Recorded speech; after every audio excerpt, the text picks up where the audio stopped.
Hello and welcome to Roleplay Rejects, where we play new and unusual tabletop role-playing games. In Side Quest, we're taking a break from our longer stories to play just a few sessions of some very unique role-playing games out there. So sit back and enjoy.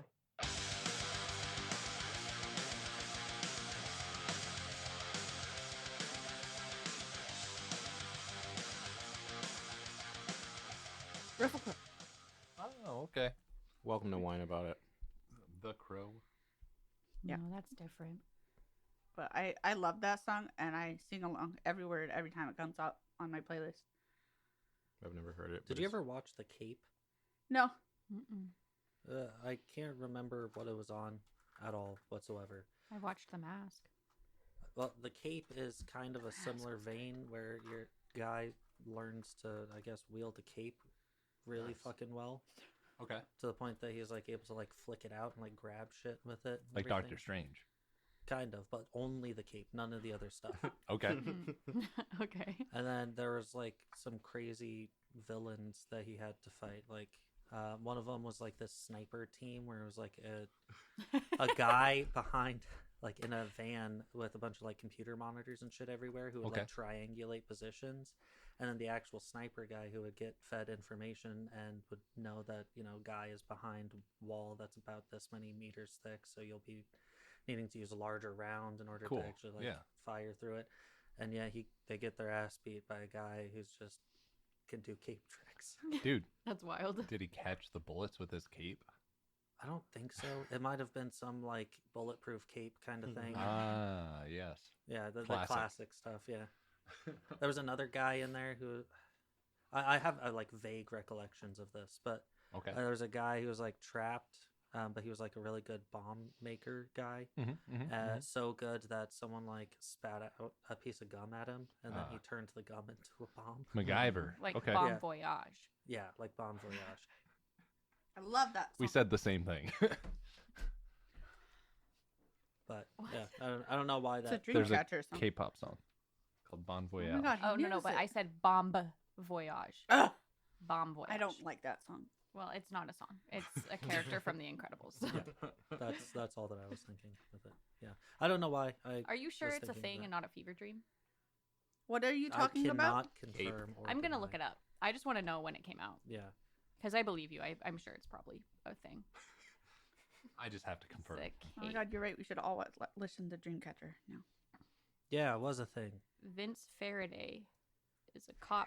5.7 out of 10 on IMDb. Nice. 41% on Rotten Tomatoes. Yeah, Wait, that I was looking at Oh, a because- TV series. Is this a movie? TV series. Oh, it's a series. Okay. Because when a scene is really bad or like a play, you throw tomatoes. That's why they call it Rotten Tomatoes. Yes. Yeah. Certified we- fresh. We got there, chat. I've wondered since time immemorial. Really? Yeah, Okay. I have no idea. All right. Oh, this is from 2011. What do you is think IMDb means? Something database. Movie database. Something International movie. movie database. We got there, chat.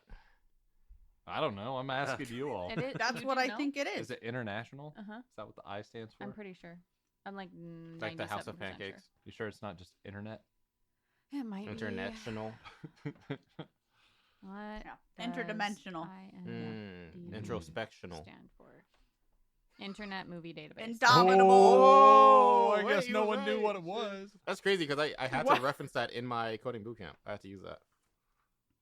They have like an API and shit. You Oh, always cool. bring it up. Man. I love software development so much. Yeah. I love it more than I love If you love most. it, why don't you marry it? If I Meow, meow, meow, meow, meow. honestly, maybe I just won't remarry That's what you sound and like. treat Wesley. software development as my wife. Yeah, sorry. There you I'm go. glad Sorry, you my knew partner. what I was trying to say. I I'm sure was it'll be not a healthy being relationship. mean to you. I How- was being mean to Wesley. How unhealthy could it How? be? Sorry. It's 'cause it just sounded really similar.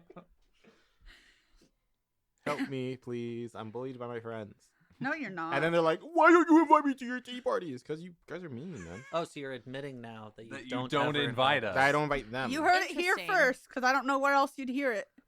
Yeah, Roleplay Rejects, wherever you listen to podcasts. Let's follow us on Patreon. Follow us on The internet. the internet movie database. No, we're not there. We're not hey, there. but But we could be. Spoilers, have a we're movie. working on a movie. No, We're we're not. not. He's lying to you. Could you fucking imagine What would the fucking movie be? this? Just this. Just this, the movie. I don't think Starring the world needs that. Those guys and us. It could just There be have like been worse movies. Yeah. We have a budget of $3. I don't know if we have that much. Please support us on Patreon. Someone sing "The Arms of an Angel." Sarah, hit us up. We need your help. Dude, what was I saying? I don't know. You said how? How? Yeah, I know. That's all I can remember. You're marrying software. Oh, yeah. development. Yeah, software development is sick. All that to say. Oh I'm my done. Gosh. Your guys' Can you, turn. I What?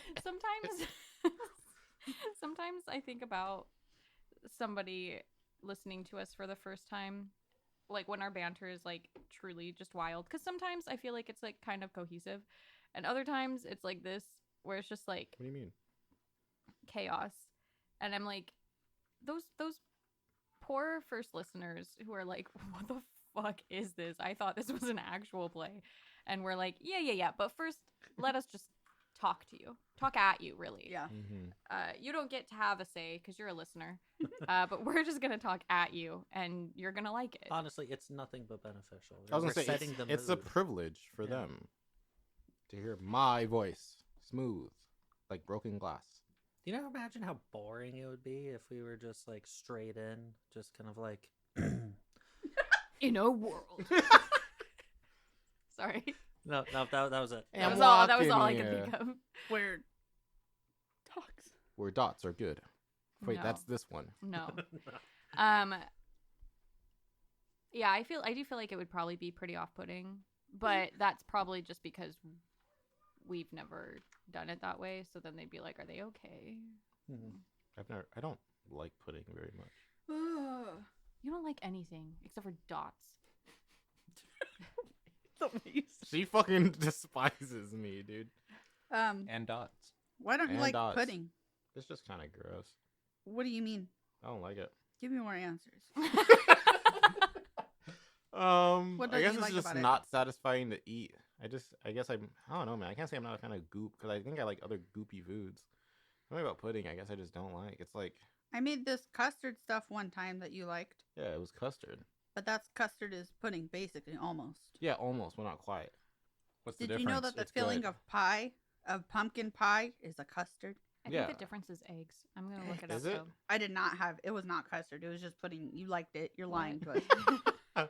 I guess every time I imagine myself, you know those pudding cups you used to get as a child? Some of you may get them as adults. Yeah, but they're I not do. that good. Maybe that's the problem. Maybe I just haven't had good pudding. And then I you think don't that's have your a problem. spoon, so you just like Yeah. No. You You gotta squeeze twist. it. No, you twist. You take the lid yeah. and then you crumple it and make a spoon. Yeah. Nah. absolutely, that's what Nah. you do. That's how you know you didn't come Yeah. from the dirt like I did, bro. What do you you have the mean? same resources. Nah, I didn't. my Nah, just crush it and eat it. I But can't. Fuck then it. Sometimes you eat the container too. So You much gotta do of what you it gotta goes do. to waste then. No. You can Yeah. use your little fake spoon to scrape the sides. Custard relies on eggs to thicken, giving it a richer, firmer texture, while pudding uses starch, like cornstarch or flour, to achieve its consistency, resulting in a slightly looser texture. I will concede. Essentially, custard is more egg-based, while pudding is more starch-based. I will concede that Oh. maybe I just haven't had good pudding. I'll reassess and then we can come back to this conversation. Okay. When I was in California, I really liked winter. Now that I'm in Maryland, this shit fucking blows. Well, yeah, because it's like actual snow here. Yeah, and that shit fucking blows. I mean, yeah. Yeah. it's not even that much snow. It doesn't It's matter really if it's not. I don't care if it's one snowflake. That shit sucks. Snow pisses me off. It's not fun. There's nothing magical about it. That shit is exclusively annoying. That's my take. Okay, I will agree that after a couple days, snow has lost all of its luster, and now it's just in big, disgusting piles Of brown. of brown snow. But Yellow. but like the initial snow, It lasts for me. The magic lasts literally at the longest 1 hour and 17 minutes, and then I'm like, okay, I'm so fucking over it. is- It's crazy. He's so fine until he has specific. to go outside. And I go outside every hour and 17 minutes. So That's He has my to, sleep cycles are fucked up. or he dies. But Ow. no, that shit's just what do annoying. you do outside every hour In 17 in minutes. 17 minutes? Breathe. Well, I really wanted you to say scream. No, yeah, that shit blows. That shit is not magical at all. Past the first hour and 17 minutes. yeah. I like it. I like it until after Christmas, and then I'm like, I don't want this anymore. But it But it almost always always snows after after Christmas, Christmas. though. I know it's dark time for me, but I will say like the first big snow that we've ever had was in like this year Big snow. in January, like here in Maryland, and so that was to me that was nice because I was like, oh, snow, winter, I like Yeah. it. But then, like, a week later, it was terrible. Yeah, exactly. It Like also- I'm over it at that point. It's extra worse for me this winter. I've developed a light sensitivity. Oh, Like, you don't notice how reflective snow is Dude, of it's light I do. until you have a light sensitivity. we live in darkness most of the time. Like most of the time, our lights are off. And when Listeners, I we're recording open in the the dark? door, Mhm. it's awful. I opened the door without my glasses on today. And I was like, ah. It was like staring directly into someo's high beams. It was bad. Yeah, it's pretty bad. Like It's I all- closed the door immediately and I was like, I need my glasses. Yeah, I was sitting there getting my haircut and I was like, ah. Were you staring at the snow? I was staring at my patio. Okay, I didn't know where you got your haircut. No, I was just saying. It happened at home. Okay. But I mistakenly placed my chair facing out of a glass door. And so I yeah. cooked myself, but I cooked nonetheless. Speaking of staring into lights, have you guys ever used a sad lamp? All my lamps are sad. So, first of all, I thought it was just funny that it was called sad lamp. Apparently, It is funny. sad stands for Oh, is it the seasonal depression? Oh, Yeah. What is really? the yeah. I was what just is- like, oh. haha, it's for depression. That's silly. That like everybody calls it a sad lamp. No, it's Oh, I Or- thought that seasonal was. affective disorder Thank you. lamp. Wow. I knew that I because had of no Broad idea. City. That's awesome. Yeah, but What's They're- so? What it do? so it's like it mimics the sun. So Hmm. people especially use them during the winter time. But I guess they're like really popular also in places that don't have The a lot sun. of sun. So like Alaska, for example. And so you use them for however long your doctor recommends. But it mimics the sunlight so that you can like So have sun. you're saying then that I don't actually need to step outside of my house. No, anymore. that's not at Correct. all. Yeah, what you I'm don't saying. need Correct. real I sun don't No, no, need no. anymore. real sunlight. No, that's We've not- artificial. created Hey, sun. That's quote, not at all quote, what put I'm in saying. quotes. Misty said it. No. But what I am saying is that if the dark times are hard, sad lamps are pretty cool. Today's sponsor. Sad. Um, Isn't it fucked up that depression stacks? Yes. I think I might have talked about. I don't know if I talked about this on mic before. I I, don't know think I've you told have. all of you before. You can have depression and sad. yeah, That's so fucked up. yeah, it's trash. Yeah. Yeah. That shit is buns. You know, it's not buns. Our Patreons. Go. Well, what else isn't buns is the Session Zero system. Woo! Hey, we're back, Transition. baby. Buns. Uh, Sorry, I just like saying that. This is not buns. So once again, this game is designed by Elise Resendez, and it is published by Mythic Grove Productions. And yeah, 30 minutes to 2 hours. It's definitely the plus on the 2+ hours. But we're back at it again. We already went through kind of like setting expectations and things, and we are probably going to have longer discussions on those because they're all very good questions. But we are going to be jumping into the story path and actual character creation aspect of the Session Zero system. I love it. We're on page Marry it. 21 of this booklet here, and it goes to 163. Wow. So there's a lot of cool options that you can kind of throw in here. Basically, there is a 3 different decks of cards that come with this. There's the Legacy deck, the Bond deck, and the Catalyst deck. And each of these help to answer 3 important questions when you are creating your character. Where did they come from? This will be answered through the legacy path. Who was an impactful person in their life thus far? This is the bond path. And keep in mind with that question, it can be positive or negative, however you want to flavor that. And then what was an event that set them forward on their journey? And this will be the catalyst deck. So the idea is that we are going to go around and grab one legacy card and start to theorize what our character has in relation to that legacy card. And the legacy cards are kind of open ended. So, just for example, I'll look at one here Jest for the legacy card here. And then we can look in the booklet under the Jest page. Surely you jest. And we have some questions to help us think about our character. So, your community was always on the move, traveling to entertain from town to town. What did life on the road impress upon you early in life? What perspectives did you gain as someone who lived on the edges of things? And what tricks do you still keep up your sleeve? So, just to kind of help come up with ideas for your character. Now, the Session Zero system does say to randomize it, but I think that we can definitely, when you are actually using this, I think you can easily lemon law it or use the alternative option here. So if you're looking for a few more options to choose from, you can pick 3 from each path, look at them, and then ultimately pick one of them to follow. What is, I don't know if they say it in here, but like, what is the goal of this versus me just coming up with these on my own without using the cards? By building these 3 avenues out, you can give your character a motivating past, meaningful connections, and moments in time that are important enough it sets them on their adventures. Even how you answer the prompts can illuminate what sets your character apart from someone else's. Your goal will be not only to answer what choice the character made when looking at prompts, but also to answer why that choice in particular was the one they made. Does that help answer your question? No. I did like it though. I think my question is more along the lines of like, why would I use this instead of looking at these 3 questions and coming up with my own answers? Why would I use the cards instead?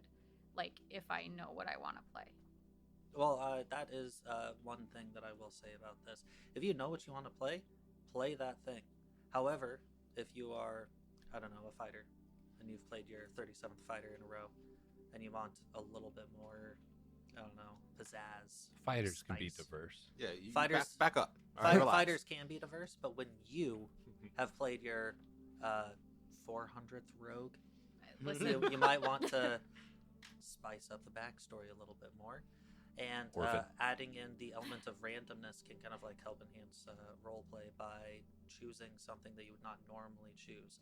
Like, for instance, if I chose Jest, am I going to go down the broody route again, as Orphan. I always do? Or am I going to actually try and be, you know, a happy character? Could you fucking imagine? Dude. I want a happy party one time. One time. In conjunction with that, though, I do remember chatting with them at their booth at PAX Unplugged. And they did mention that this portion, like the character creation portion, is more geared for people who struggle to answer these questions on their own. cool. And so it is more so like Damien said, if you have these questions and you're like, got it, orphan, You pop get it. off, right? But Yeah. if you're struggling with any particular question, or you do just want like a prompt to start, that's what the cards are intended for. Yeah, me, Misty, I think this is dope and I'm excited about it. Yeah, I no, just this shit's can hear awesome. somebody listening being like, okay, but I already know. yeah. So why would I do I this? am you an know? orphan. But then, like, the other interesting aspect of this is because it's going to definitely help out the game master. Because you can say, like, yeah, I know my character's an orphan. I come from a long line of orphans. From a long line of orphans. Goodness gracious. And there's that. But My having some more information, some more like meat to the backstory will help the game master also flesh out and make a more interesting story or world or whatever. I do Maybe like this long line of orphans is like known across all of the land, and it's almost like a tradition to give up your child so that then they can be an orphan. I do like the biggest part of this I like so far, that even though we haven't done it yet, is I do think these 3 questions are good for like a bare bones backstory, because some people don't care for backstories at all, and I think that's totally valid, a gagillion% valid. But if you just want, like, if your DM really wants a backstory but you really don't want to write one, you at least answering these 3 questions I think would still be helpful, right? Like, I'm an orphan. I was really impacted by an orphan. I ventured an orphan. Like, you know what I mean? But like, yeah, I think these 3 questions are. I think these 3 questions are really good. So whether you draw cards or not, I think answering these can be really helpful. And then the other aspect about the story path is after we go through and get our characters' backstories kind of figured out, there's something called the amalgam phase, and that is where the story is intertwined. So you would pick one of these different aspects and start trying to figure out how that might relate to one or more of the other characters around you. That's so cool. You found out one of the other. Never mind. We're all orphans here. I was gonna say somebody else made you Oops, an all orphan. orphans. Yes. I was just about to make that joke. That can be our rogue. Ooh, there we go. Our rogue That one. would explain a lot. Yeah. So I'm looking at the box, right? What's in the And box? the cards look like tarot cards. I would imagine then that when you do this randomly, you're doing a 3-card spread. You're picking one from each, and then you're flipping them over, and it's like the one leads into the next, leads into the next. Is that the intent? So how they describe it in the book is that you do this one at a time around the table. So Okay. we would start with the legacy, and then we would go around the table, each person picking one of the legacy things. And the one, they have like a whole like few lines in here talking about how when you pull a card and like write it down, you put that card back in before the next person grabs theirs, because of the possibility of having multiple people pulling the same card. They don't want to shy away from that, because the way that I interpret the jester or the jest card will be different from how Wesley interprets it. They're a and fan so of on. the oops all. Yeah. Yeah, they are. Good. I live and die by oops. So do we want to start jumping into I'm so this? Yeah, let's excited. do it. Dibs on first Okay. full. I was Lamau oops. clowns. All right. Sorry, look at him. Go ahead and shuffle. What's that supposed to mean? Joseph got has his his beanie over his headphones. It felt more comfy than having the beanie pushed into my ears. No, that's fair. No, that's valid. I've It's drawn. just- that's a stretchy beanie. Wait, are we all drawing? One at a time. Oh, yeah. Fool. No, I Just- forgot that Damien hey, said we put don't the be cards back mean. in. Yeah. I got grit. It looks like this. Grit. What is the number? 7. These are so beautiful. 7 of grit. Here you go. I have another question Yeah. before you read. Can these be used for actual tarot? Does it mention? I don't believe so. These seem to be different from normal, like a normal tarot deck. The numbers that are associated to each of these cards are helpful for referencing the book, because the card itself, all that it said was grit, and then it had like Picture of a snowy landscape and a lone hiker Grit. dude. A lone grit. yeah, a lone guy walking through the snowy landscape, but it doesn't have the extra prompts with it. When you reference the book, that is where you get like a whole bunch of more of the like extra prompts, extra questions, and like a little Ooh. chunk describing And I'm that, so full excited. page art. and full page art. Dude, that is beautiful. I love art. So, grit, unyielding scarcity forced all in your town to scrape together what they could to survive. What skills did you have to learn then that you still rely on today? Before you departed, how were your people faring? What are you in search of to bring back to them?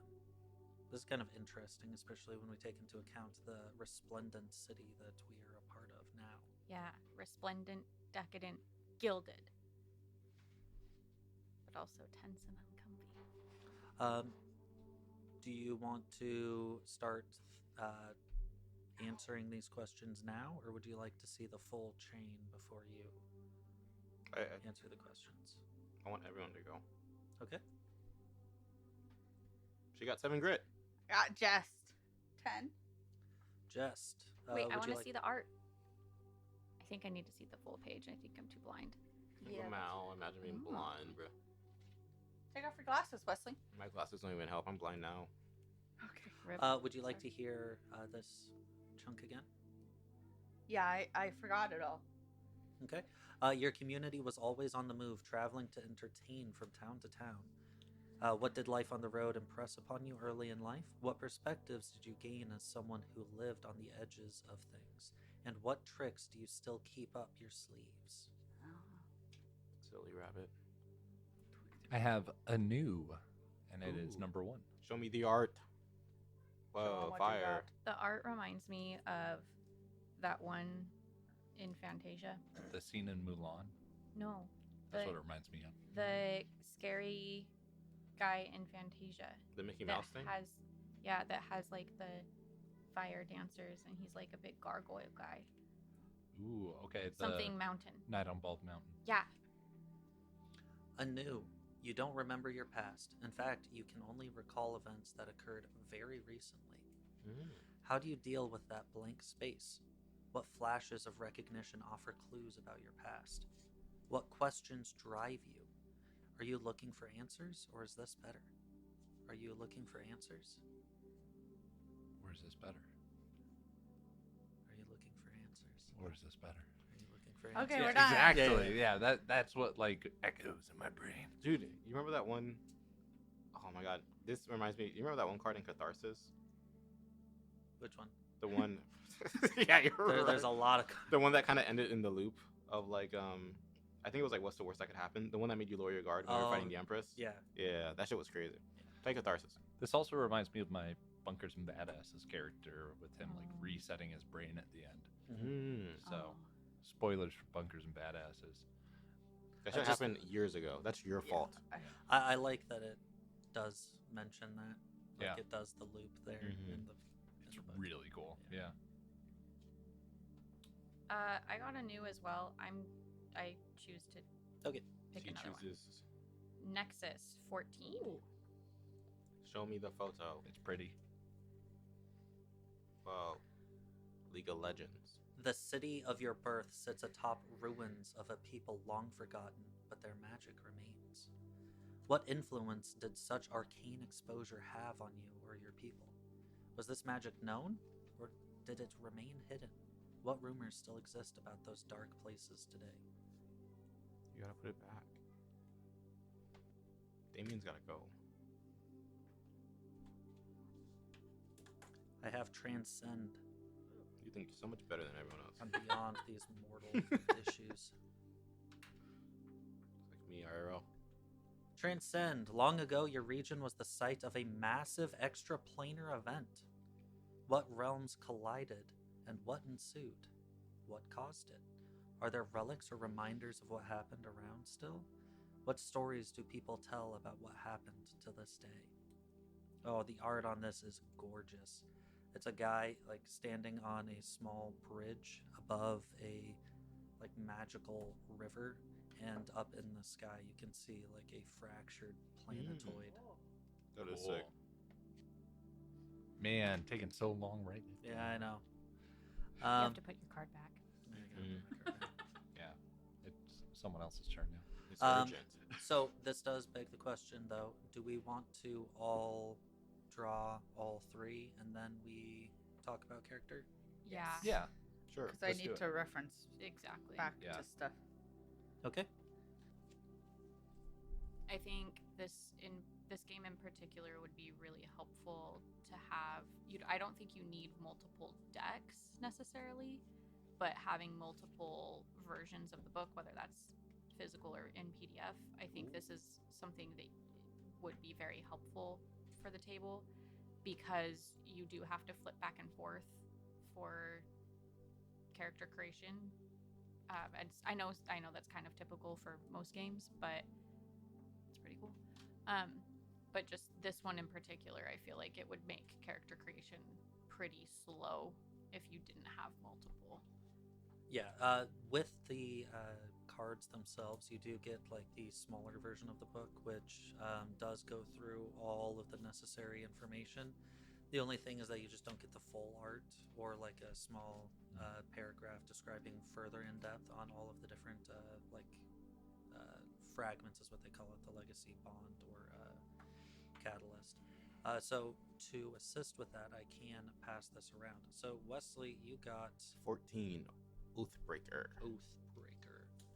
A promise made and not held stings worse than never making it to begin with. What was sworn? Why did they take that oath? Who are they to you or your community? How was that pledge broken? And what were the consequences afterwards? Has that wound healed? So, this is your bond, someone who has and had an important impact on your life. I got 10. Kindred. Kindred, someone you can always rely on in treacherous times. How did you come to rely on them for these reassurances?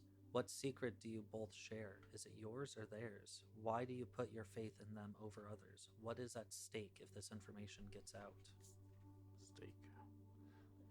I got liar, which is number 11. Number 11, one with a silvery tongue and a taste for poison over honey. What falsehoods do they spread? Why do you think they lie? Who or what do they target with their falsehoods? How have their words and actions impacted your life? Do they believe their own lies? The art Got- was really cool. It's really cool.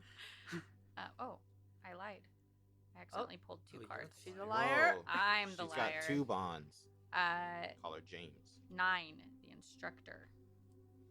The instructor, a teacher with wise words and wiser lessons to bestow. How did you become a student of theirs? In what areas did they offer counsel? What of their teachings has most affected your life's directions? What lesson of theirs was the hardest to learn? Taught me how to be an orphan. To be the best, you gotta learn from the best. I The also instructor was grabbed Batman. two, but the top one was traitor. I feel like I have the only very positive bond. Traitor, someone who has turned their back on friend, country, and principle for their own benefit. What promise was betrayed? How was this deception discovered? What reaction was there once this treachery was revealed? What was the price paid in the aftermath? It starts with a C. Lego Batman. No. Is it a movie? I have It's- no idea what I'm you're talking sorry. Catwoman. It's a Shakespearean play. Mhm. Starts with a C. Othello. No. It's about that guy.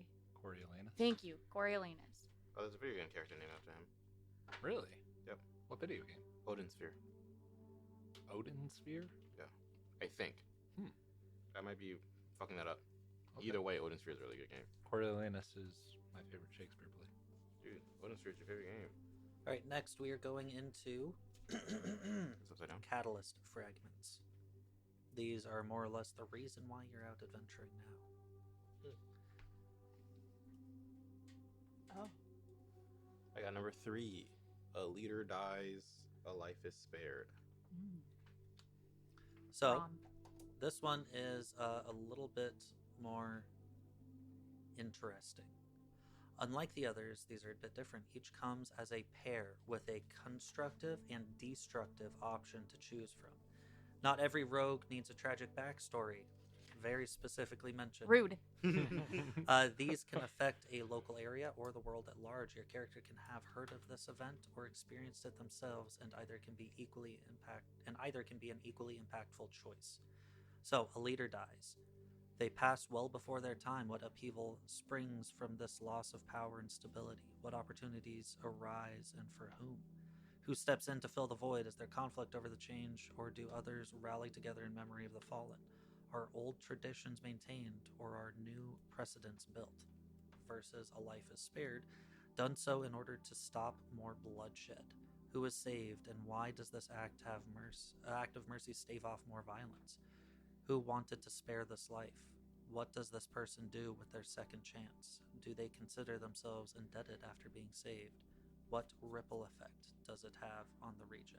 I really like that your inciting incident has two options in there, whether you Yeah, want to be I think that's tragic really like cool. me or other. A storm falls, a resource uncovered. 2.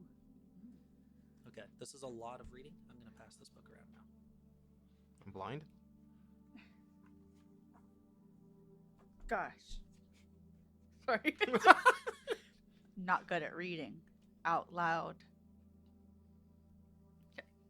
A storm falls. It catches the region off guard and wreaks havoc. What kind of forces were at work here? What was salvaged and what was destroyed? In the aftermath, how do people move forward? Who is most affected by the devastation?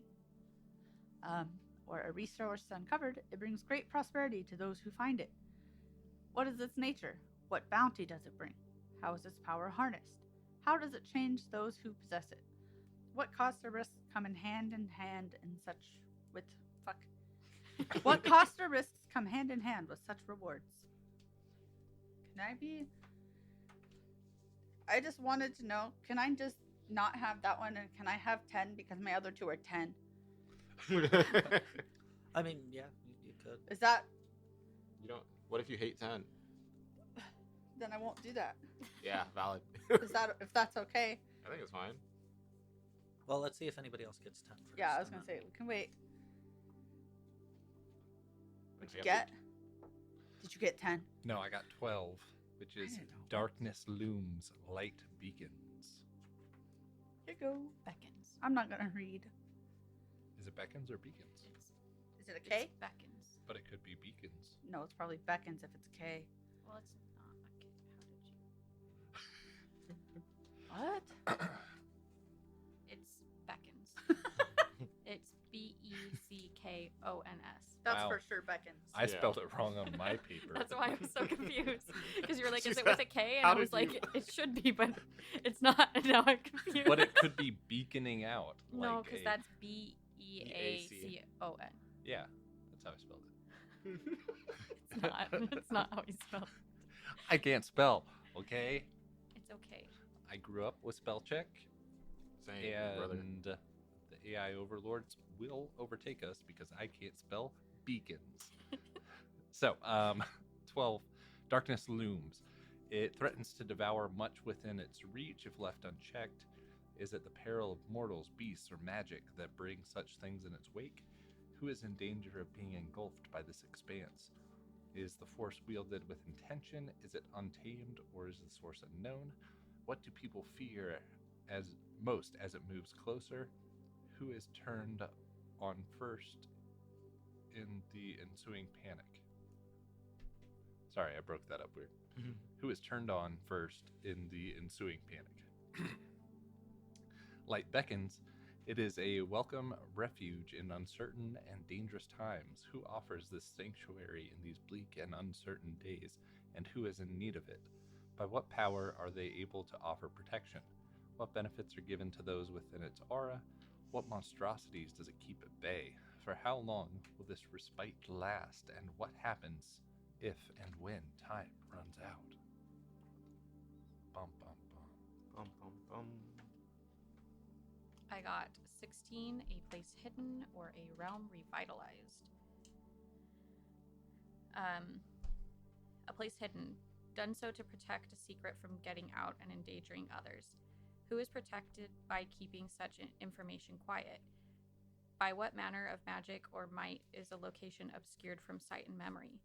Who was chosen to carry this weight? What cost is there in concealing this place from the rest of the world? And what does it take to sustain such mighty workings? And then a realm revitalized is, with enough time, almost any wound can be healed. By what force was this land first damaged, and what has been done to aid in its mending? How much time did such work take? Who championed this endeavor? Was the injury healed entirely, or do scars still remain as a reminder to the hurt once caused? What new thing now grows here? What lesson was learned in those lands, and at what cost?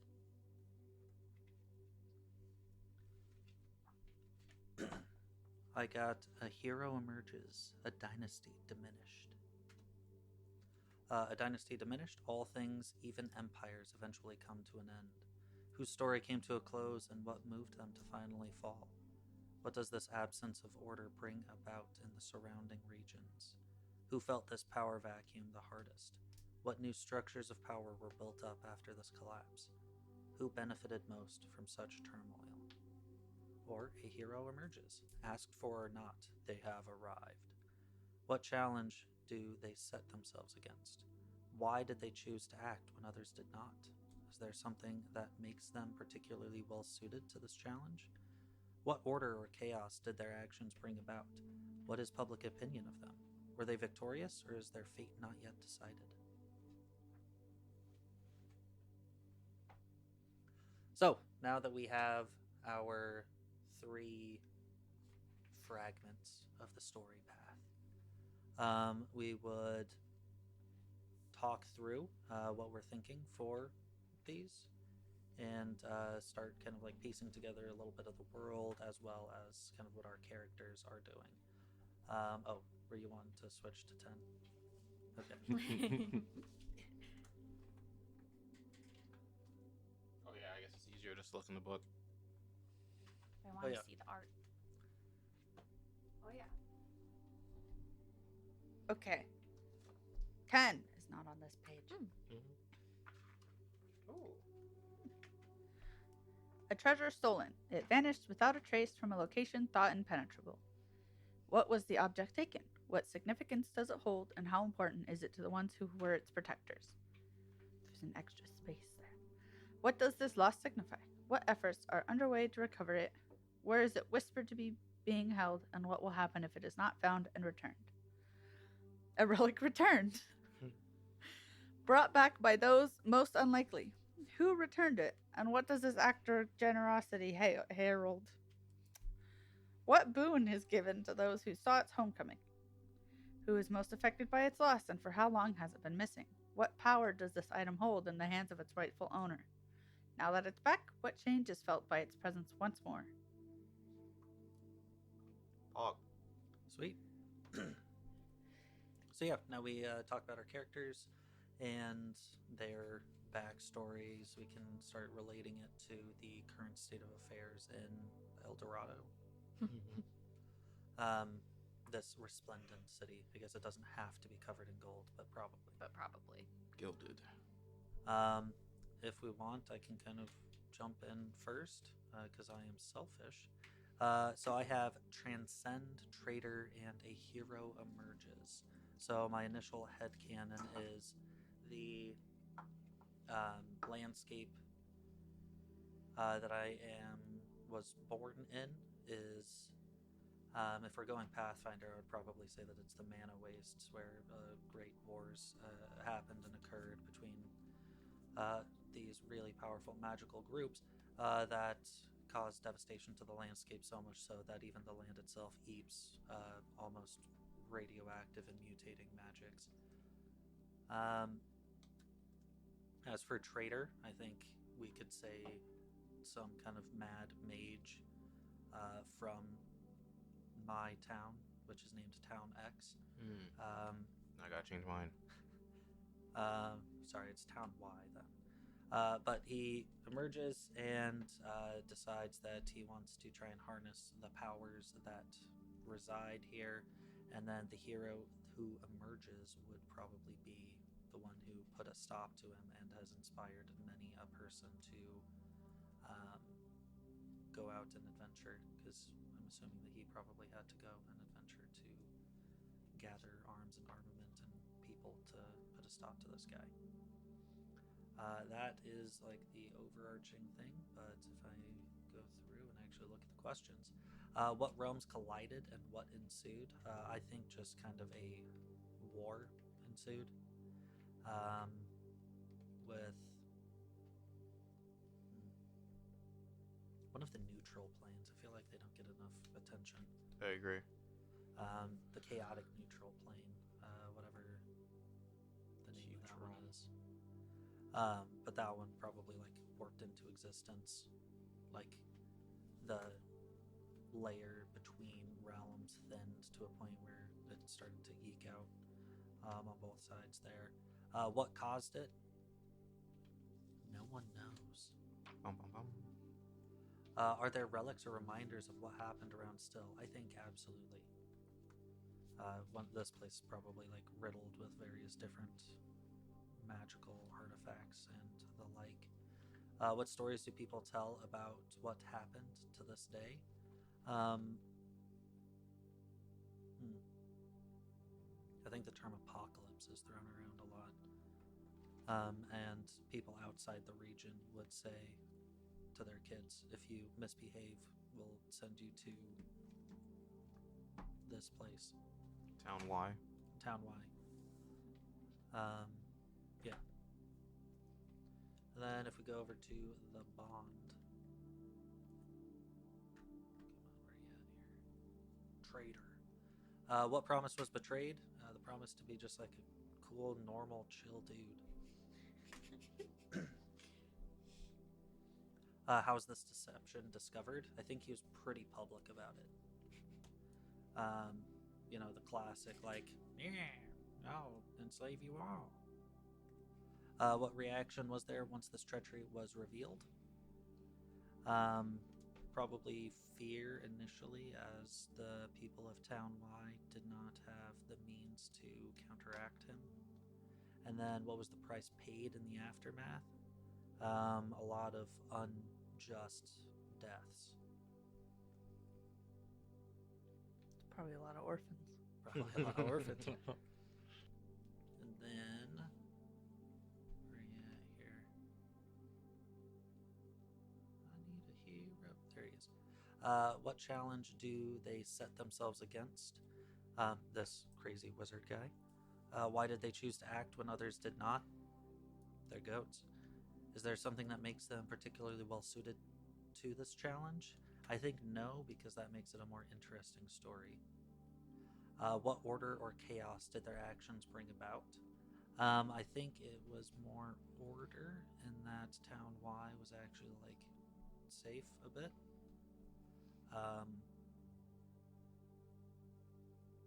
Were they victorious, or is their fate not yet decided? I think it would be interesting if his fate is not yet decided, because in the ensuing battle, him and the wizard, the mad mage, whatever you want to call him, got shunted to chaotic neutral land, and no one knows what has happened since, and that was many years ago. And now I'm adventuring to live up to his ideals. I think that's a cool backstory. God damn it! I like it. Yeah. I like these questions too. They really help. Who wants to go next? I'll go next. I did not sound excited, but I am. I think so. I got, for a reminder, I got Grit, and then Oathbreaker, and then I'm choosing a leader dice for my catalyst. For Grit, what I'm thinking is that I was part of a cursed group that I think is recognizable by brand. Like, I think they will all, that bloodline was inflicted with like a mark of Lamau, you got cursed. And so it's very easy to tell wherever they go. So they're shunned by most like cities and peoples and groups. And so they can only find like less than reputable jobs or like shitty work to get by. And because of this, they never had much in the way of like food or resources. And they always traveled because like they're like hated by the public. So like their execution is like celebrated. And the Oathbreaker comes in, where at one of their like roaming safe houses, they were attacked by, I don't know, like guards from City 17. Actually, probably guards from El Dorado. Because what I'm thinking is, in order to guarantee his own protection, Homeboy went to El Dorado. Homeboy, the Oathbreaker, went to El Dorado, sold us out to guarantee his own safety in El Dorado. And then, I don't know, Golden Guards of Gold came in, slaughtered a lot of people, to include our leader, and then me, with a heart full of sorrow and vengeance, found a way to hide my mark. I don't know, makeup goes crazy, I guess. But my quest now is to go to El Dorado and seek vengeance for my people. What was your mark again? I don't know. Like I haven't landed on that yet. It's like some kind of, I think it's like some kind of cursed brand or like Okay. a cursed something, Cool. but it's like magic and shit. Maybe a picture of a goat. Probably not though. But yeah, that's my backstory. I think it's neat. If you don't like it, don't use it. It's mine. And Lucifer, the one where he's like solving crimes and shit. The Um, DC one, No, or is it Marvel? no, neither of those. The Netflix show Lucifer. Okay. Anyways, they had Cain as a character in there, and in order to hide his mark, he had to get a tattoo like every couple weeks. What did you say? Cain. Okay. Yeah, he's got a mark or something. He has a mark. Yeah. But in order to hide it, he had to get a tattoo there that's like faded away every like month or so. So every month he had to get like a fresh tattoo on that same spot. Dang. DC. Oh. Oh, that is DC. Yeah, it's tied into the Sandman universe, and from there into the Batman universe. Interesting. I thought it was its own standalone thing. So, kind of, Okay. but not. Okay. Yeah, it's one of those. Kind of like Sandman. Who wants to go next? My turn. So, my character is a drow rogue named Ixmael New. And Ixmael, her first like remembrance, her first memory is her waking up in a very plain room. It definitely does not look like she lives there. It's more like a hotel style, and she looks in the mirror and she's covered in tattoos, and most of them are old and faded, and she doesn't remember how she got all of them. And there's a stone next to the mirror, and when she picks it up, she can see that there's also tattoos that are like hidden on her arm, and she can only see it through the light of the stone. And the hidden tattoo says, "Don't trust the golden lion, find the Tygon." And she doesn't know what that means, but then a guard like rasps on the door and like, "All right, you ready for your next assignment?" And when she opens it, it's a guard in golden armor. He's got lion pauldrons on the sides, and as she like steps out into the greater world, she sees that the golden lion is everywhere, and she's not sure who to trust. She's not sure how to find the Tygon. And so Legacy was anew, right? Doesn't remember her past. Liar. The golden Tygon's a liar, but she's not sure quite how. She just knows not to trust them. A golden lion. Yeah. You said golden Tygon. Oh, sorry. The Oh, golden you're good. lion is, yeah. I like that. That's a unique take. I think on that was a very cool way to bring about the liar. Yeah. And then darkness looms. So she's stepping into this golden world, and she is surrounded by people she's pretty sure she shouldn't trust. That's Yeah. cool. I like that. Thank you. I also love the idea of like a message hidden in your own tattoos. Yeah, That's me really too. sick. Cool. That is would my like- character. Who would like to go next? Okay, I will do mine. So I had Jest, and life on the road showed me that life isn't fair, and some people and places are just luckier. Dang. But I've done a pretty good job at blending in to be friendly with the locals, no matter where I am. Oh, there's more. I have more. Sorry, I thought I was done. um, for someone who had a monumental impact on my life, I got Kindred, and it was the new ringleader for our show. I, not intentionally, but I witnessed him kill the last ringleader. But then I found out that it, we as a group were better off for it. But if anyone else finds out, it would be a problem because he was part of like he was like the last person in like the original family, like who started the group. TM. I don't know what my group does exactly for entertainment. That's why it's just the group TM. I assume circus because I have ringleader, and I just realized that. And an event that sent me on the path that I still walk on today is part of the reason my current ringleader killed the last one was because in the travels he was working with like thieves to steal relics, and he wasn't being as careful as he should have about it, and he's also just putting our entire group at risk. And the new ringleader found out.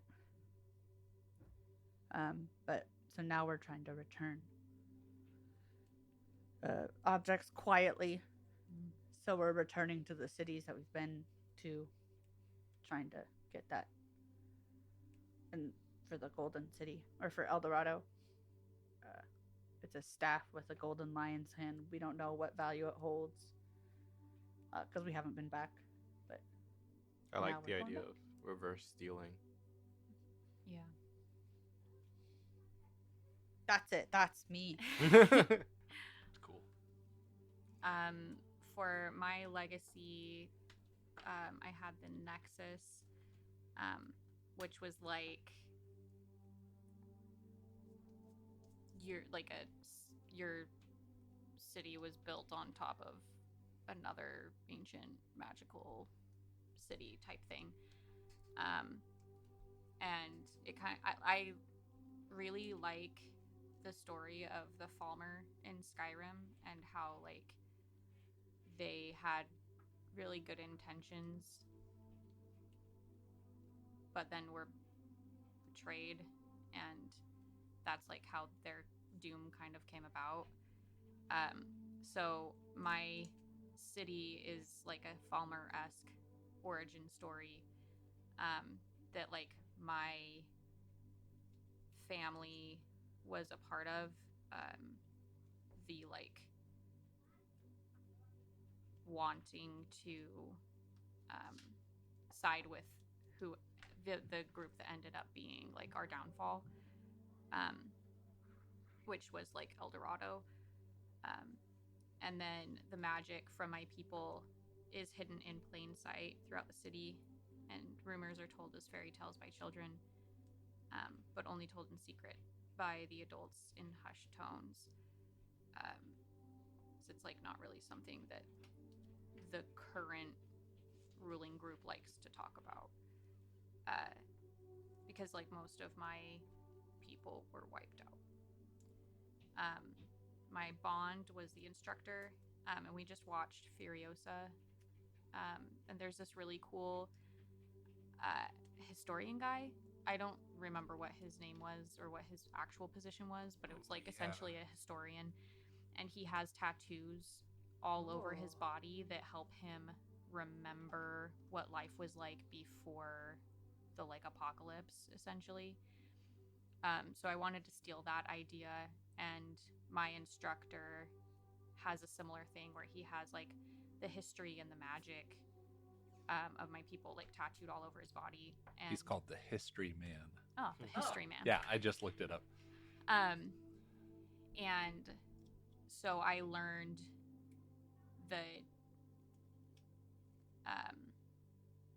the history of my people and the magic that I know from him.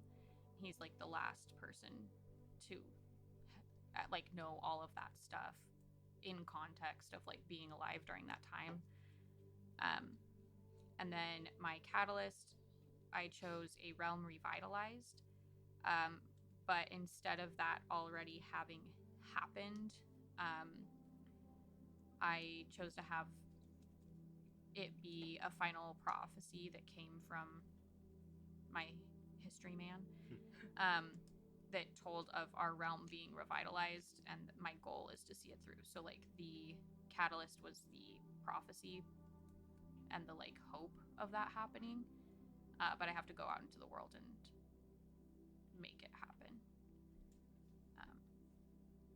That's what I came up with. Sweet. The next is the amalgam phase. This is where we interconnect fragments. And how this one would work is we go around the room and each player chooses one of their fragments and offers to connect it to, in some way, to another player's fragment. It can be as simple as the prominent figure from one player's bond fragment sharing a home country with a figure from someone else's bond fragment. It doesn't have to be anything too crazy. I want to offer that the traitor, the mad wizard, can be connected to someone's story.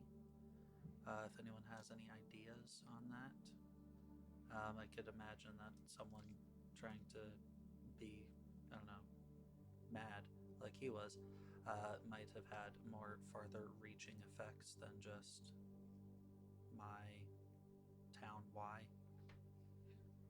Oh, sorry I didn't use Town X. No, it's all good. Toxic. I'd like to offer that your mad mage uses the same kind of magic that's attributed to the demon that cursed my people. Ooh, I really like that. Yeah. I'm a writer. Yeah. So maybe like if I ever discover your tattoo, I can be like, I've seen that. There's a lot of tattoos in this world. Dude, Yeah. tattoos are goated. I like it. That's why I got so many. yeah, but I think that works. Yeah. Does anyone else want to connect to that, or we can just keep it to the one? We'll keep it to the one. All right. Yeah. Here you go. Oh, that's what you meant. I thought you meant. I don't know what I thought you meant. I'm bad at thinking.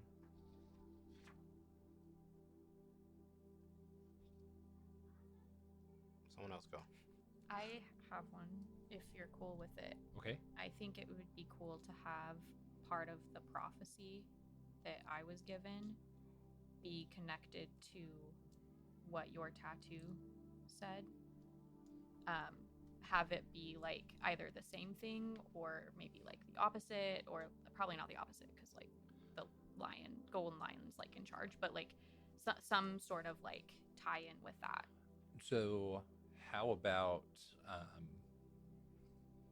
it's the same tattoo artist between my tattoos and your history man's tattoos? So my thought was that he did it himself Oh, okay. during like the fall of the civilization. So Okay. it could be that like he also was- tattooed you. Yeah.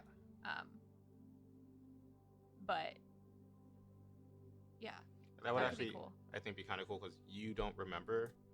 And so if you ever like come across, because that's your mentor, so if you ever just come across History Man, you would recognize his tattoos, like the style of his tattoos, because you Yeah. have similar tattoos. Because they match. Yeah.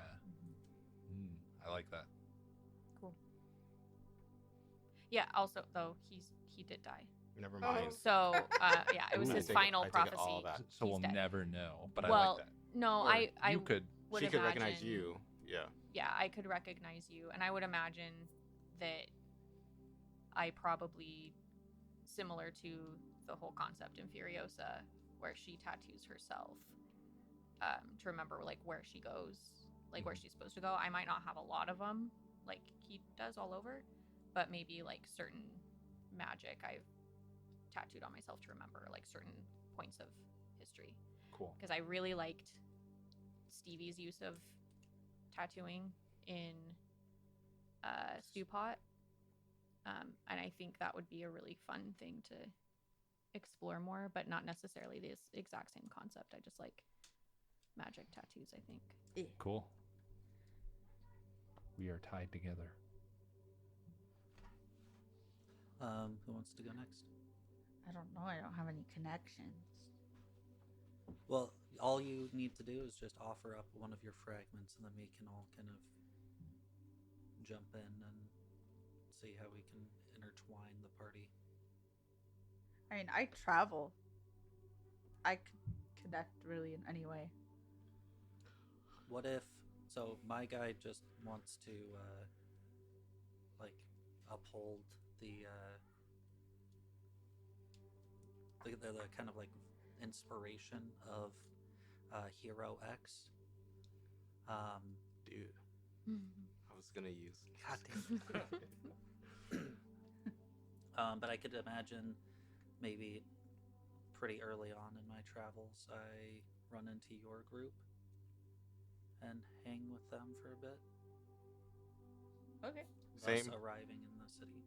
same, but opposite. I think since some members of my cursed band, that's my band name, did like shitty jobs to make ends meet, like they make money. Maybe they knew your previous ringleader because they would take thievery jobs. Ah, okay. I was Yeah. like, that's a little rude. This is my livelihood. But I see. Yeah, so they used to take jobs from him on occasion for money. Okay. Cool. And since the money stopped coming in, some of them are like, this new ringleader, what is he, lawful good? Can't make money off that. Me and my homies hate lawful good.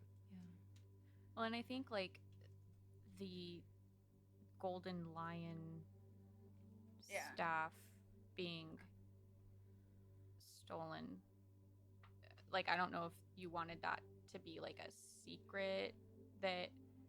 So like, let me back that up. Like, is it like El Dorado is like, if you see this staff, please let us know, or are they like, nobody can know that this is missing? We've noticed this is missing. They have a fake staff on this display. Yeah, It's actually like- just painted. Because we Yeah. did talk about things being tense and uncomfy, Ooh. and everybody's tight-lipped and secretive. So I feel like it could be maybe like a big deal. I Well- like the idea. well, maybe of that- it. What if it's the opposite? What if the staff of the Golden Line does not belong here? Keep Like cooking. it was Yeah, keep- taken originally. Like it was taken originally, and then all of this structure and edifice has been designed around this Golden Lion, simply because of the.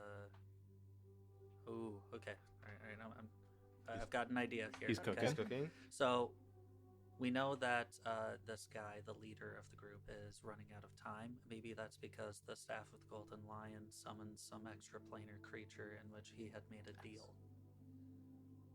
and he is keeping the staff there and trying to buy himself more time in this perfect society because he's worried about what the extraplanar creature wants in return. Okay. But then he doesn't have the staff anymore. I think he does have it and has designed, like as part of his deal, the creature of the staff doesn't like spontaneously sprouted the city from nothing, But- based off of Oh, his but image. like I have the staff. Oh, I'm you trying have to It's been return- stolen. Yeah. I'm They- trying. My ringleader stole it. I'm trying to return it. Gotcha. I was thinking that you needed to steal it back from them and bring it back to its rightful place. No, Okay. I'm trying to reverse thief Okay. Gotcha. without being caught because they're just going to be like, "Oh, you normal thief." I think it might be. This would be hard, I think, with the returning it aspect. But I think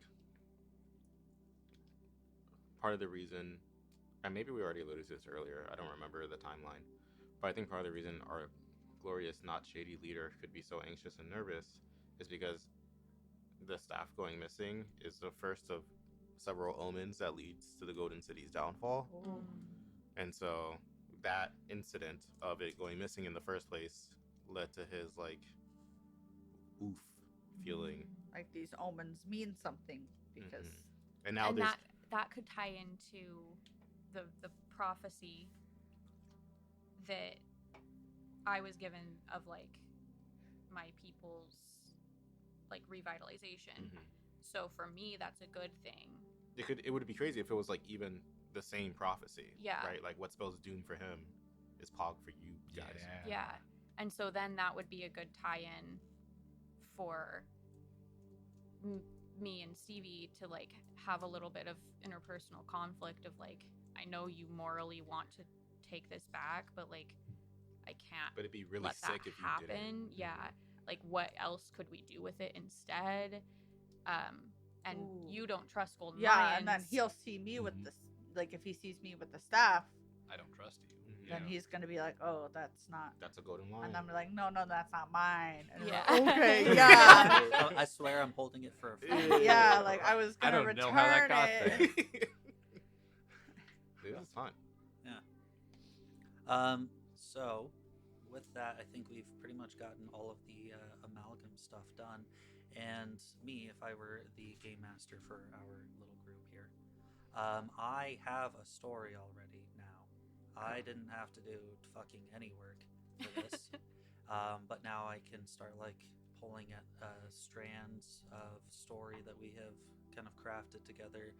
I have a general concept for this, guy who's trying to keep his city afloat, and then I can start playing around with the whole morals of like, is it right to destroy this city with all the people that are currently living here? Are they fucking brainwashed or something? I could start playing around with all of that. I have a bunch of character backstory things that I can start bringing in, like maybe having the Mad Mage and this guy be the same person, or something wild like that. Or maybe the hero is actually the one in charge of the city who's trying to do something, maybe got corrupted. Who the fuck knows? We've got this curse thing going on, and maybe that's also part of the evil prophecy. Dude, I love a good prophecy. Yeah. I do think this is a good example of. We talked, I think, forever ago, probably a skrillion years ago, about some of the pros and cons of collaborative world building. Mhm. I think this does it pretty well. I think Oh, it's yeah. like, 100%. yeah, I think it's a good balance of like. I think it hits the niche that I really like, where the characters, like the players, contribute to world building via their characters. So they're like, my group has this curse mark. We reverse thief, golden lion tattoos, like El Dorado as a whole, right? And then you still have plenty of room to like expand because we didn't like make the globe in every spot on the globe. You know what I mean? I just want to say that I think this is a really good example of collaborative world building. Yeah. I think probably the best I agree. example. It's the best I've that seen so far. We've seen. Yeah, that's Is that it? pretty much That's it. just Oh. a theory. Well, Look away. A game. There's one little piece that I would like to mention. It's a section called Beyond the Session Zero. And this one mentions that there is a character question thing that I think is really interesting to throw upon your characters, probably anytime you do the checkpoint sort of a thing. So it's, how would your character answer these questions at this moment? I most need. My experience of others has been. I desperately want. My deepest held belief is. I hope above all else. My darkest secret is. And I most love. Dots. Well, no. But I think that that's a good mention in here as well, is that like your characters are not cookie cutter, and the backstories and motivations that we've established throughout this whole Session Zero system would not necessarily indicate how they would feel throughout the entire campaign, however long that may be. Yeah, I think that's a good reminder that Session Zeros should not only be pre-game, that like they should continue throughout your game whenever your table wants to do a check-in, or whenever the tone changes or the situation changes. It's a good time to take a second and reevaluate what everybody is thinking and wanting, and do questions like that, and learn about your character a little bit more, things like that. I've always been a big fan of like character questions, even if they're like super light, just because I think it like helps you think about your characters in ways that you might not have already. Yeah, I think those are cool. Yeah. So, I mean, what did we think of this whole system? It was really cool. It's good. Yeah. I think that are we getting into review time? We're getting into All review right. time. I think I really like it. I think it's sad that it's needed because most systems should be doing this at the beginning of their books anyway.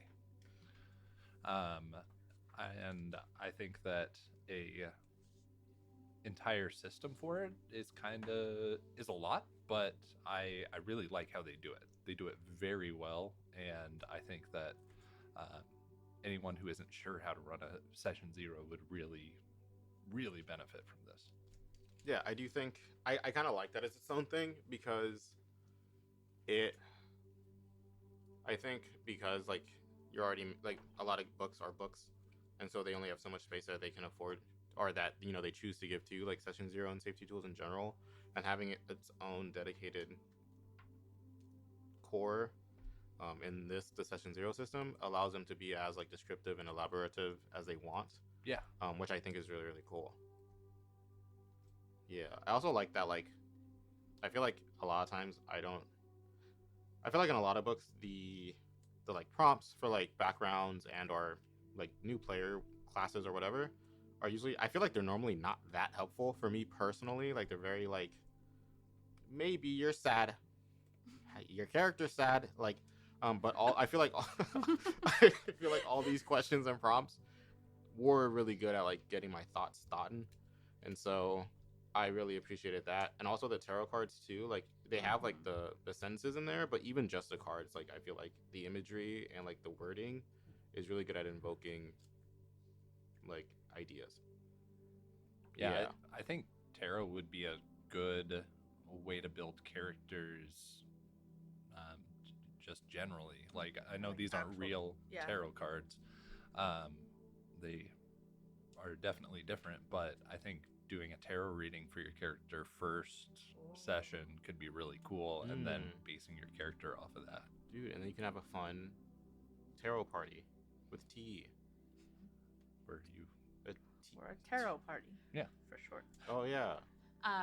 Yeah, I agree. I was thinking the same thing, of like utilizing, because similar to tarot, the way that they have this set up with the prompts and like the genericness of it, but it's not so generic that it's boring. Mm-hmm. It's just generic enough to like get your thoughts thought in. Like that would be really cool to utilize a little bit more, because I felt like I probably would not have come up with any of this on my own. No, same. If we were like, hey, we're gonna play Pathfinder, what I probably would have done is I probably would have been like, okay, what class do I want to be? Rogue. Okay, now what race do I want to be? Rogue. Okay, now how do I make that fit into whatever Damien has told us the world is going to be like? That's usually how I create my character. So it's kind of cool to be able to like take what the GM / the table has created and then find a unique person through the cards that like feels different. And I think it's really nice to have like a limitless amount of possibilities with this too. Like we always talk about replayability. Mm-hmm. This goes hard. Like you literally you could use this for every single game you ever want to play, because that was one of the things I was trying to keep in mind while we were building this, is like, can I use this for other systems? Mm-hmm. Because if it's only for fantasy settings, then like that's not that useful.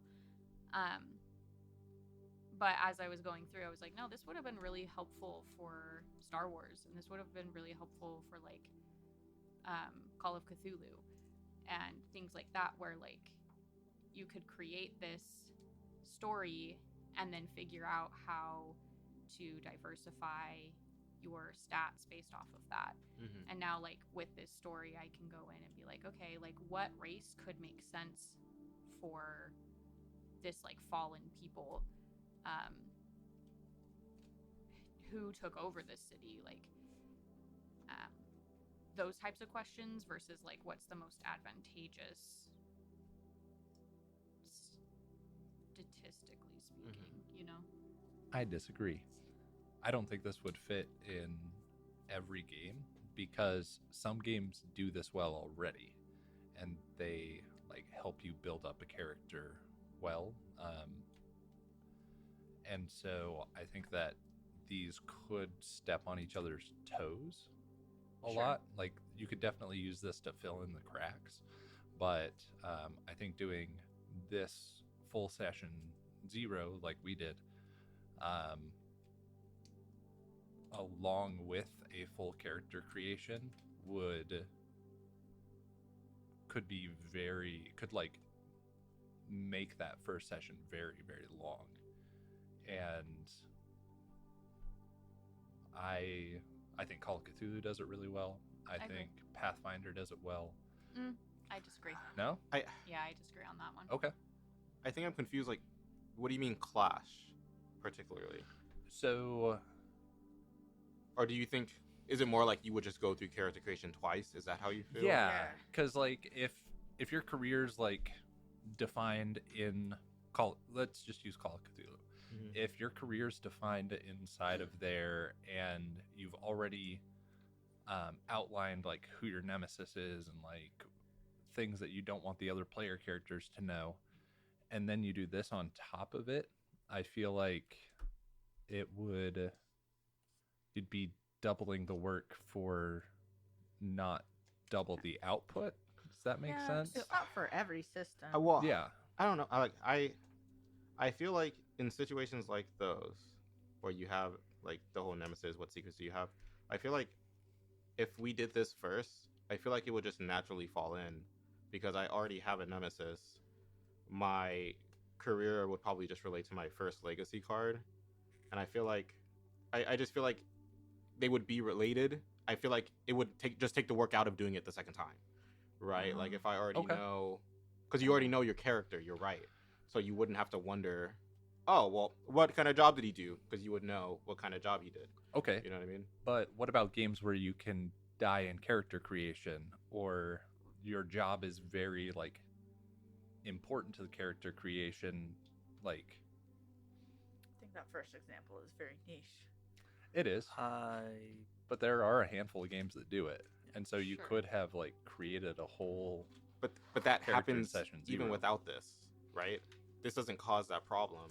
no, but you've done all the session 0 work before and then you get to making the character and then they die. Then Yeah. don't Yeah, but use that- it for that system. Well, that's always a problem, right? Because if your point is you should just do this, like make a character after you like your character doesn't die in session 1, then you would just do this after session 1, right? Like, I feel like that's not a session 0 problem. That's a whole my character is going to die, so why would I build a backstory problem, which is inherent to the system. Does that make sense? Like in Call of Cthulhu, you're like our first characters died, right? Or like went missing or whatever, Yeah. right? I know that, so it's like I would write a backstory with the expectation that they would die or go missing, and I feel like that's true even if we don't do this, right? Like I'm Okay. not gonna write 5 pages on a character who's gonna die session 1, you know? Okay. So I see what you're saying. Sure, it probably doesn't fit every single game. But my point, whether I said it this way or not, because I do think I said this would work for every game. My point was that like you can utilize this for a good chunk of games and for any genre more than like any game in particular. Like Okay, this yeah. this can fit like I pulled a card that talked about magic that very easily could have translated into the Force. How does this lost civilization view the Force? Mhm. Right? Like how does this lost civilization view the occult?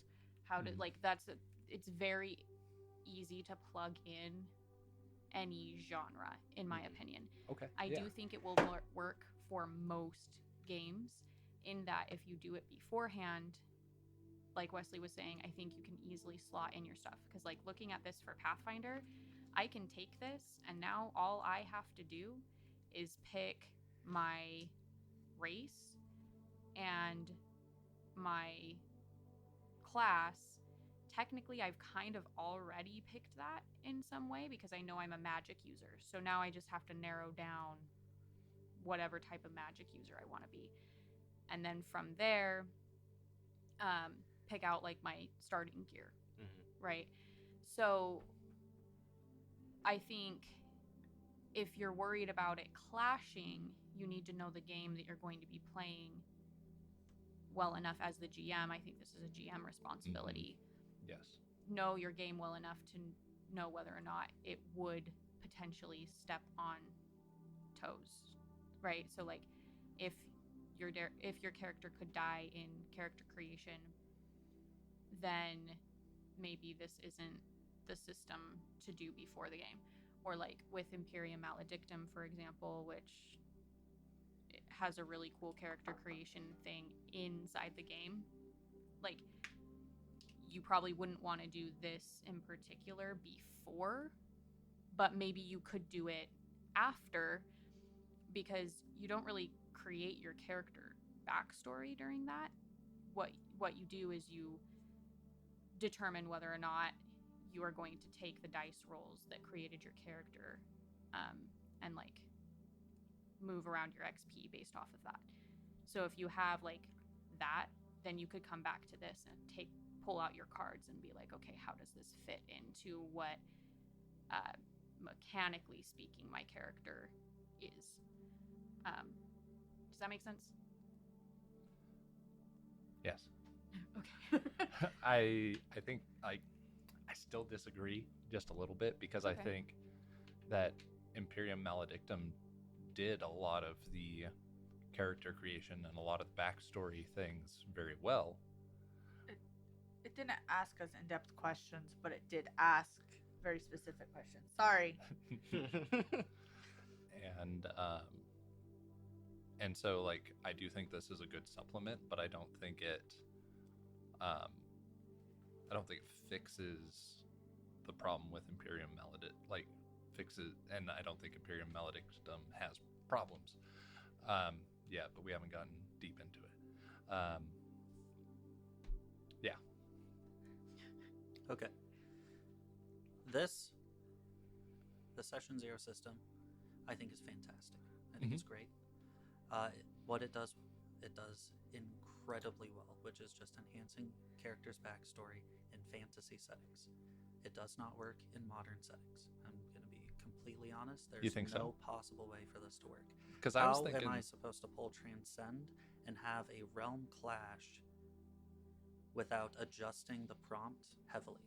If I am playing Twilight 2000 in a post-World War III kind of an environment, what realm necessarily clashed? What ancient civilization am I a part of? dude, a space station crashed into a moon. And now you're talking a little bit more fantasy aspects. If we were doing something like Starfinder, absolutely, this would work wonderfully. I'm saying modern. A meteor. What kind of modern relic would Dude, we have? If like- we were playing Call of Cthulhu, yes, we probably could have Yeah, something. but on if like we a have something Mayan like temple. Yeah.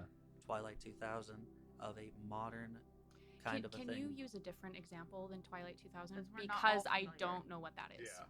Oh, well, if you take any kind of a modern sort of a system where you're supposed to just be a regular Joe, a guy right now, I think it depends none on of these like prompts really works very well with it. You can still probably use the bonds. I think the bonds would probably still work fine. I think the legacy and cataclysmic event probably don't work very well. It's definitely, as written, is very fantasy oriented, whether that be space fantasy or like medieval fantasy. I'm getting a lot of disagreement. Yeah. But Yeah. I as think we written, all disagree with you. as written. I heavily Still disagree. disagree Yeah, with you. still disagree. Because I know so- I'm right on this one. Real quick. No, I'm gonna disagree. But I Because- fucks with the confidence. My legacy was Nexus, and it was like what ancient civilization was your city built on. There's magic in there and things like that, but you can take or leave that. The basis of it was what Rome, the Vatican. ancient, Bam. yeah. You've got Modern. as actual real life examples. You've got Rome. You've got all sorts of different things in the Middle East. You've got The cat. In the the US, you indigenous could do, people. Yep. Okay, but what influence did such arcane exposure have on you or your people? Was this magic known or did it remain hidden? What rumors still exist about those dark places today? It lends itself to more fantasy. Sure, but Or- you can change that to religion. Get But creative. at which point are we getting away from the Session Zero system and incorporating our own rules? Which, yes, the Session Zero system does include all of that as written. It is a lot more fantasy based. I don't think you can say in this book it says take or leave what you want, and then say as written we shouldn't take or leave what we want. And that's like my initial conflict with what you're saying. But even with like Transcend or the modern world in general, a lot of people have done a lot of wild shit on the basis of religion, right? And so it's like your transcendence, could you be trying to attain like a holier stature, which has happened like IRL, right? And like for magic, you can reference any holy site. You don't have to use magic in your game, but the pursuit of any faith drives people to do crazy things. And it's like, I personally think you're too fixated on word. Like, I don't think the word magic disqualifies the system from any modern setting. Because like in the examples Missy was giving earlier, you could use normal magic, you can use the occult, you can use technology. Like I think sure, like you can't cast fireball IRL. I think that's not the same as saying I can't use this in a modern setting. Because like switching from magic to technology, it is so easy that you can still just continue to use the system. Like making that change doesn't stop you from using the system at all, which is I think the point. That's why it's so like she was saying, it's like generic enough that you can do that. Yeah, and I think it would have been clunky for them to have been like magic / technology / religious occult / So I think like going with the genericness of magic is fitting, and especially in a world where like most people are playing 5e. It's fitting, but I think it's very easy to apply to other things. You have a nose. Just because, like, think about how our technology now, 50 years ago, would look like magic. Like, it's like the things you can do with phones, the things you can do with lights, making like images appear 3D with just fucking lights. Like, things like that look like magic if you don't know what it is. Like, we know what it is. The Nexus could be an abandoned data center. That would be sick. That'd be I'm so not gonna lie. cool. That's like so nerdy. That I shit know, would be but- so cool. Or Oh, have man. you guys seen Treasure Planet? Mm. No. Yeah. Wait. Sorry. Wrong movie. Oh my god, I love Rebooting. Titan AE. That movie. No. No. Oh, okay. Anyway. Man, I got really excited for a Treasure Planet reference. The whole like premise is they're trying to find a planet making like machine, and like it's really cool. Yeah, it would be Oh, a 3D easier. printer. Yes, for fantasy settings, so you don't have to make those adjustments. But I think if you're going this in depth into like backstories and stuff, it's not that hard to just be like make small verbal adjustments to indicate where you are, like your setting. Yeah, and like 90% of my backstory I stole from Memento. You guys seen that movie? Yeah, Nope. I was Yeah. pretty sure that's what you did. Yeah. He has memory loss. He's being lied to by someone, and he's like not sure who to trust. And so like I could definitely drop this guy into a modern campaign, as long as the DM's cool with a lot of memory loss. And with other planes, it could just be any other culture. Sorry, I wanted to throw that out there. I remember Yeah. that, and then I forgot it, and I remembered it again. That's when we were talking about realms. It could be another country that's just like wildly different. Like Texas. Yeah. Lone Star. The art in it, all of that, it just Ooh, the art is beautiful. the art is gorgeous. Yeah. It's fantastic. And does lean It- fantasy. It leans fantasy. I will I- say the prompts lean fantasy. Yes, you can make the adjustments. Sure, they lean fantasy. Yeah, but I the other side of that is like GURPS, Well- where the art's all over the place because they are trying to be so generic. I'm not trying to say that it's wrong. Right? Okay, I like all the right. system. Sorry, we're Well, all like, no. I like the system. It's the book is leans itself a lot more towards fantasy. I think I sorry, I want to say this as neutrally as I can. Mhm. I don't think art's like I think the TTRPG space as a whole leans itself more towards fantasy. One, two. I don't True. think art is like an argumentative point. Like this guy drew a fantasy thing.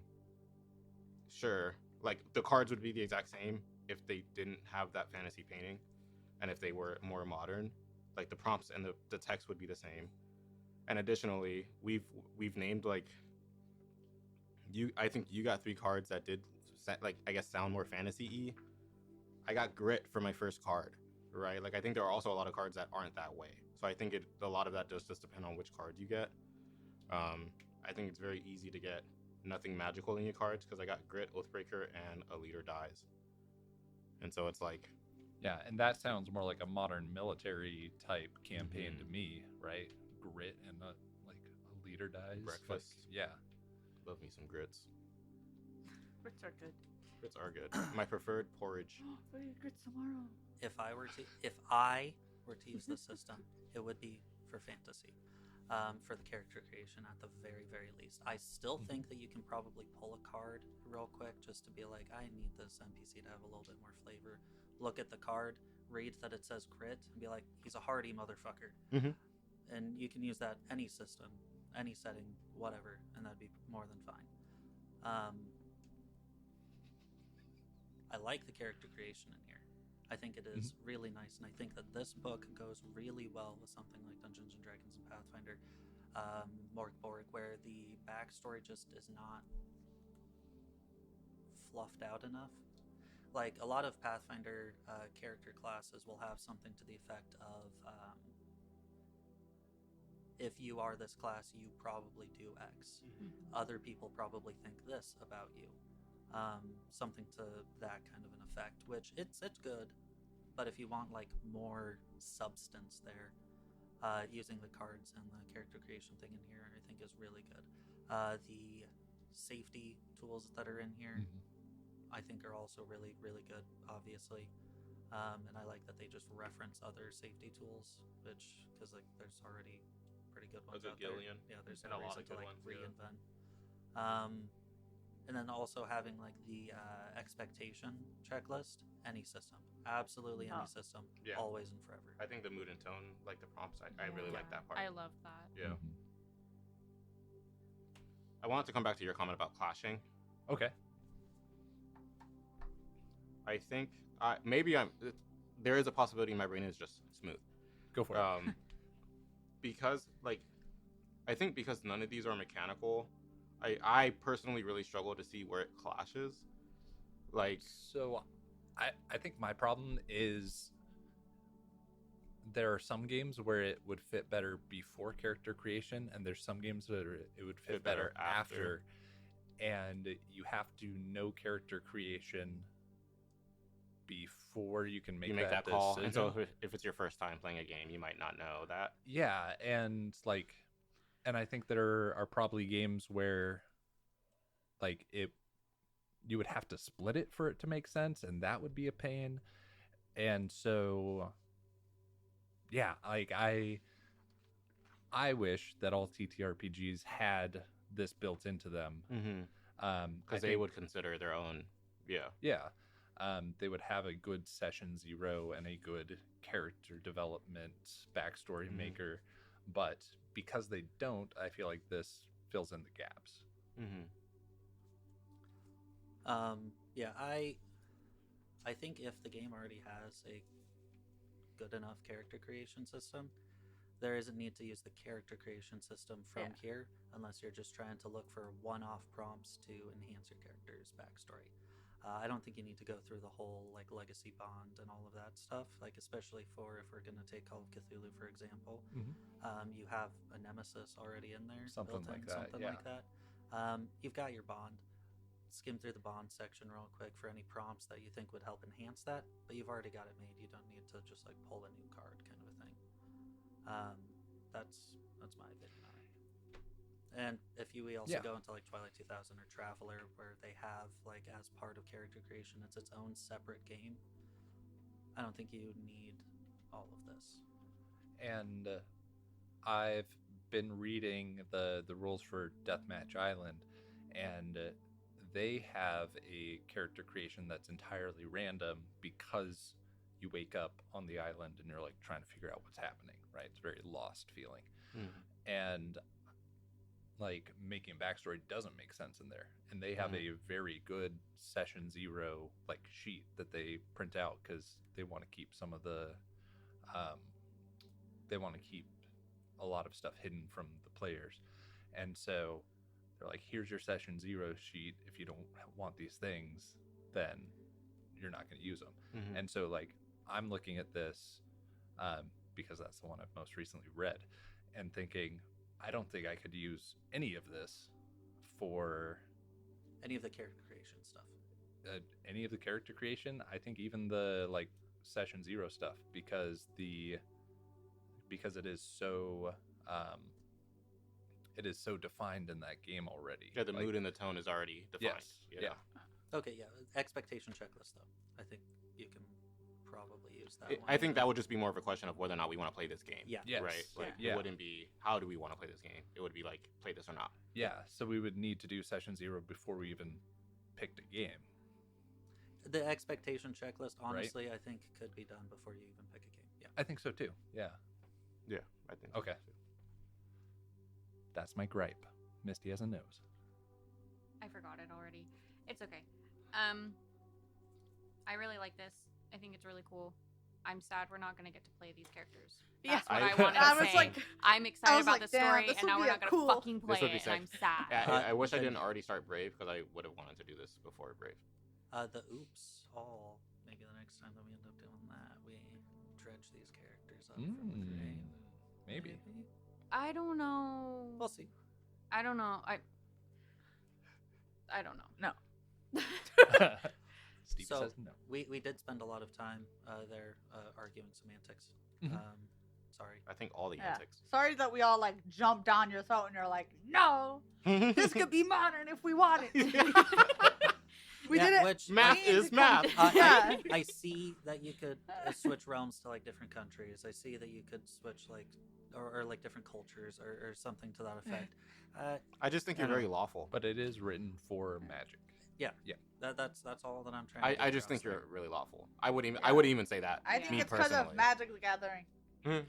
Yeah, no, dead ass. I think you're very. This is what the card says. The card this is says what the card does. may. It does not say Yeah, must. yeah, exactly.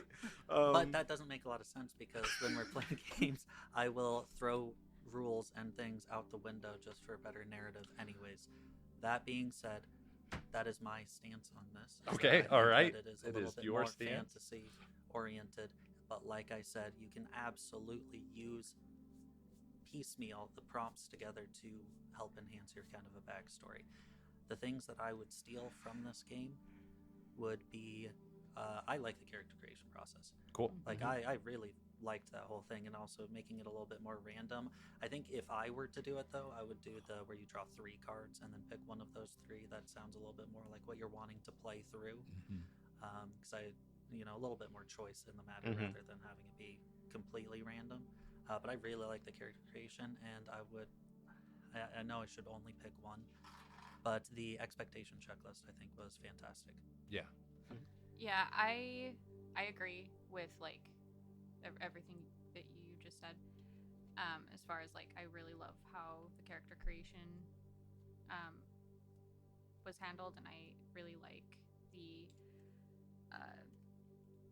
checklist.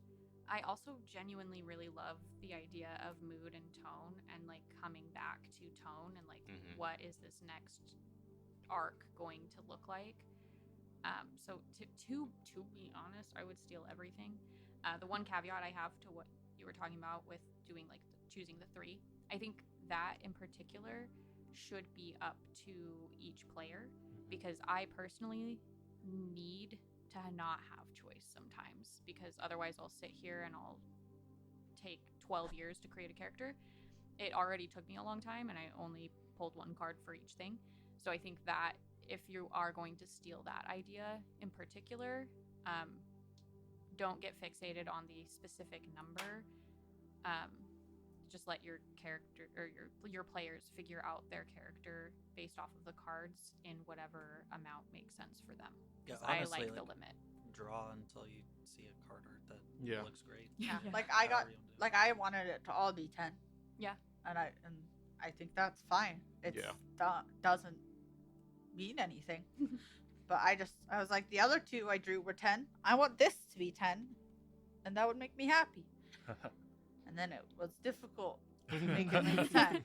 But that was my problem. I really like this. I really like the checklist to like kind of get a feel for the vibes. And then you can like do what I did and like write down everyone's answers, not like with their names. So then you could just kind of be like reference something, like the GM could reference the list and see like what the general vibe is on that Yeah. sort of thing. Mhm. Does it? Yeah, I love this. I think I would, like you guys, steal a lot of it. I'm going to. I think I want to read through this book now, Yeah, same. just I'm like right there with you. cover to cover, Mhm. which doesn't happen with a lot of TTRPGs and like a lot of TTRPG like supplement type things. And I think that whenever I have a session 0 that doesn't feel fleshed out enough, I'm going to come to this, because like I said, a lot of games do have things that are lacking Yeah. inside of their session zeros. I 100% agree on that one. Yeah, Yeah. any, maybe even modern, any system that that doesn't have a good session 0, I think this is. Will Yeah. definitely help. Other thing I want to steal, the tarot cards. Yeah, the tarot cards Yeah. are sick. They're I was. They're So not cool. tarot cards. The Do cards they are sick. call them tarot cards? They do? They do. Oh. No, I don't think they do. They don't? No. Okay. I'm pretty sure I they was did at confused PAX. when you guys. They might have. I'm sure it's But- it but was probably whatever. tarot Yeah. inspired. Yeah. They Because taste like you tarot. guys keep on calling them tarot cards. They're not tarot cards. They are tarot size. They are tarot sized, and the idea behind them is similar to tarot. to a reading. Choosing your fate. Yeah. Mhm. Or like revealing your fate. I They're guess. called fragment decks. Gotcha. I It is really cool. like- Sorry, I was just like, I wasn't sure if it was they were called tarot, and I was like, Put They're in really quotes pretty, though. that Stevie called them tarot cards. Put that in quotes. no. Let's start Quit, fabricating. Stop putting lies in quotes. I really like the idea of this, especially if you do like, if you have a longer campaign but you do like shorter arcs. I kind of fancy the idea of doing this for your main villain for each arc. Ooh, I think yeah. that could be really fun. Keep it spicy, but yeah, I like everything. I really like. I think the mood and tone. Fuck. I think the mood and tone is probably my favorite part. That's really hard because I like it all. Yeah. But I really like. I like collaborative world building. I think it's hard to do in a way that both feels like it's done well and doesn't feel like a chore. And I feel Yes. like the mood did that. And I feel like if you do the character creation from this, that also can help you flesh out the world a little bit more by talking about like where your characters are from or like maybe their groups of people or whatever. So I really like it in a collaborative world building situation, and I like it in general. Like I said, like if I'd probably use this forever going forward forever if I didn't have to consider podcast episode length. Yeah, I like. I promise this is the last thing I'll say, and then I'll be done. But like, very rarely do I feel like I want my own set or my own book Mm-hmm. for the games that we play. Like usually we have like 1 to 3-ish hard copies, and then we usually will have PDFs depending on the game, just because some of us prefer PDFs, some of us don't. This is one of the first games where I'm like, man, I really want to have this at our house Mhm. so that I can use this whenever I want Mm-hmm.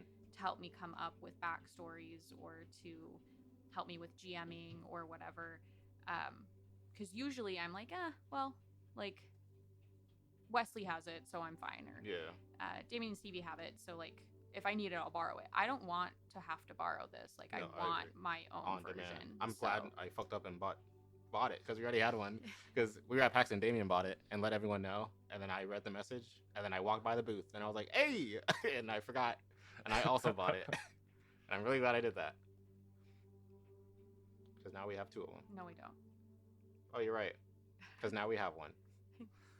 But yeah, like I don't feel that way about most things, but I genuinely am like, ooh, I want my own set of fragment deck, and I want my own like session 0 system book that I can reference, which I think is really cool because we have Yeah. a lot of RPGs and RPG supplements and like guides on how to be a good player in GM and all that jazz. And so it's cool that this feels unique enough and was special enough that I feel that way.